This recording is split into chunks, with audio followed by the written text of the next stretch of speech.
Ак-Ордо 10 киловатттык бөлүштүрүү пункту бул Ак-Ордо конусунда жайгашкан. Бул 2024-жылы 14 миллион сомдон ашык сумма коротулуп тургузулган. Азыркы учурда Ак-Ордо конусунда 16 миң абоненттен ашык күтүм бар. Калктын саны жылдан жылга көбөйүүдө, буга байланыштуу электр энергиянын керектөөчүлөрүнүн саны көбөйдү. Ак-Ордо 10 киловатттык бөлүштүрүү пунктунун жанында мамлекет тарабынан коомдук объекттер курулууда.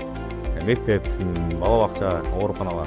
Энергетика министрлигинин тарабынан ушуларды алдын ала үзгүлтүксүз электр энергия менен камсыз кылуу максатында ушул Ак-Ордо 10 киловатттык бөлүштүрүү пункту курулду.